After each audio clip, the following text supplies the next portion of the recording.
ಎಲ್ಲರಿಗೂ ನಮಸ್ಕಾರ. Welcome to my channel. ಇವತ್ತಿನ ವಿಡಿಯೋದಲ್ಲಿ ಮಧ್ಯಾಹ್ನದ ಊಟ ಅಥವಾ ರಾತ್ರಿ ಊಟಕ್ಕೆ ಚಪಾತಿ ಜೊತೆಗೊಂದು ಸೂಪರ್ ಟೇಸ್ಟಿ ಆಗಿರುವಂತಹ ಸೀಮೆ ಬದನೆಕಾಯಿ ಗ್ರೇವಿ ಯಾವ ರೀತಿಯಾಗಿ ಮಾಡೋದು ಅಂತ ತಿಳಿಸ್ಕೊಡ್ತೀನಿ.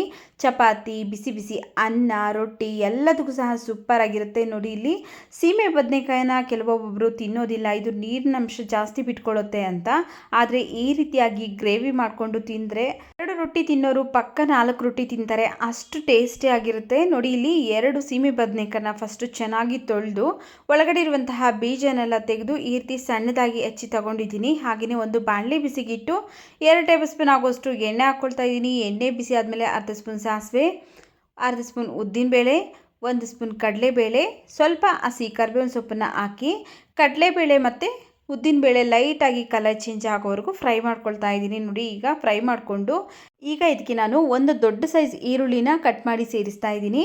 ಒಂದು 4ರಿಂದ 5 ಹಸಿಮೆಣಸಿನಕಾಯಿ ಹಾಕ್ಕೊಳ್ತಾ ಇದ್ದೀನಿ. ನೀವು ಬೇಕಿದ್ದರೆ ಚಿಕ್ಕ ಸೈಜ್ದಾದರೆ 2 ಈರುಳ್ಳಿನ ಹಾಕ್ಕೊಳ್ಳಿ.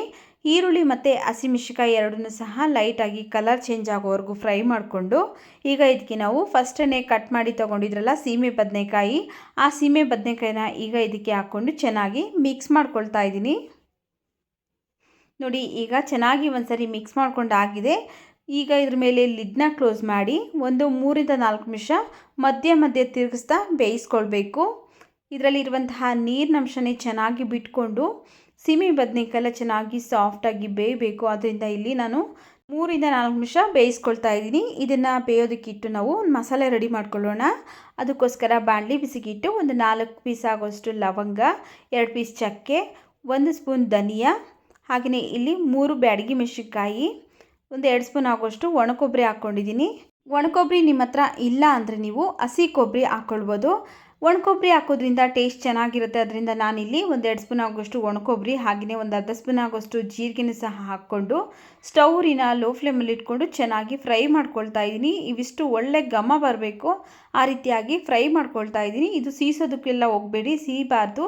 ಹಾಗೆಯೇ ಒಳ್ಳೆ ಘಮ ಬರಬೇಕು. ಆಗ ಸ್ಟವ್ ಆಫ್ ಮಾಡಿಕೊಂಡು ಒಂದು ಮಿಕ್ಸಿ ಜಾರ್ಗೆ ಹಾಕ್ಕೊಳ್ತಾ ಇದ್ದೀನಿ. ಪೌಡ್ರ್ ಮಾಡ್ಕೊಳ್ಬೇಕು. ನೋಡಿ, ನೀರೇನು ಸೇರಿಸ್ತೇನೆ, ತರಿಯಾಗಿ ಗ್ರೈಂಡ್ ಮಾಡ್ಕೊಂಬರ್ತೀನಿ. ನೋಡಿ, ಈ ರೀತಿಯಾಗಿ ನೀರೇನು ಸೇರಿಸ್ತೇನೆ, ತರಿಯಾಗಿ ಗ್ರೈಂಡ್ ಮಾಡ್ಕೊಂಡಿದ್ದೀನಿ. ಈಗ ಇದಕ್ಕೆ ನಾನು 2 ಟೊಮೆಟೊ ಹಣ್ಣನ್ನು ಕಟ್ ಮಾಡಿ ಸೇರಿಸಿ, ಹಾಗೆಯೇ ಒಂದು ಅರ್ಧ ಗಡ್ಡೆ ಆಗೋಷ್ಟು ಬೆಳ್ಳುಳ್ಳಿನೂ ಸಹ ಹಾಕ್ಕೊಂಡು ನುಣ್ಣಗೆ ಗ್ರೈಂಡ್ ಮಾಡ್ಕೊಂಬರ್ತೀನಿ. ಟೊಮೆಟೊ ಅಲ್ಲಿರುವಂತಹ ನೀರಿನಂಶನೇ ಸಾಕಾಗುತ್ತೆ, ನೀರೇನು ಸೇರಿಸ್ತೇನೆ.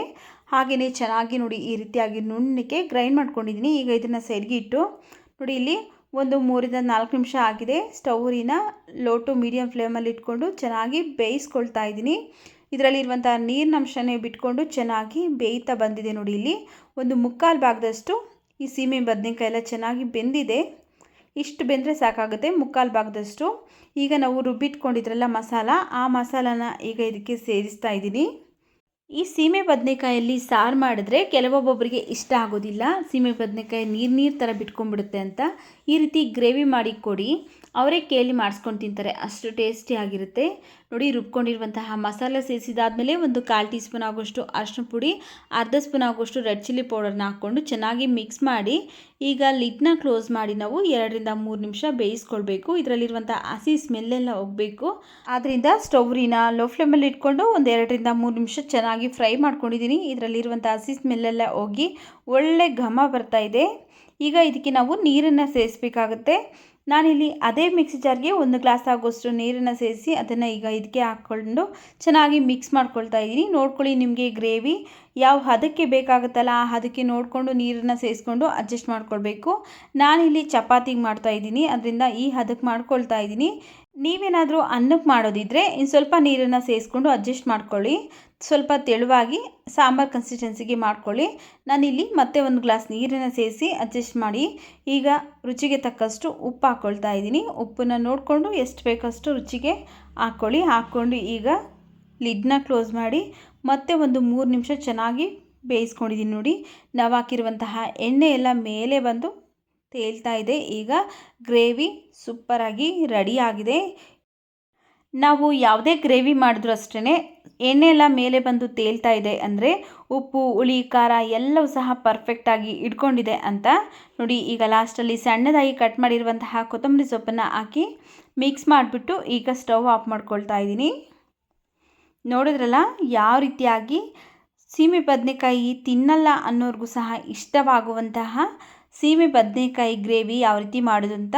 ವಿಡಿಯೋ ಇಷ್ಟ ಆಗಿದರೆ ವಿಡಿಯೋಗೊಂದು ಲೈಕ್ ಮಾಡಿ, ವಿಡಿಯೋವನ್ನು ಶೇರ್ ಮಾಡಿ. ಮತ್ತಷ್ಟು ಈಸಿ ರೆಸಿಪೀಸ್ಗಾಗಿ ನಮ್ಮ ಚಾನಲ್ಗೆ ಸಬ್ಸ್ಕ್ರೈಬ್ ಮಾಡಿ, ಸಪೋರ್ಟ್ ಮಾಡಿ.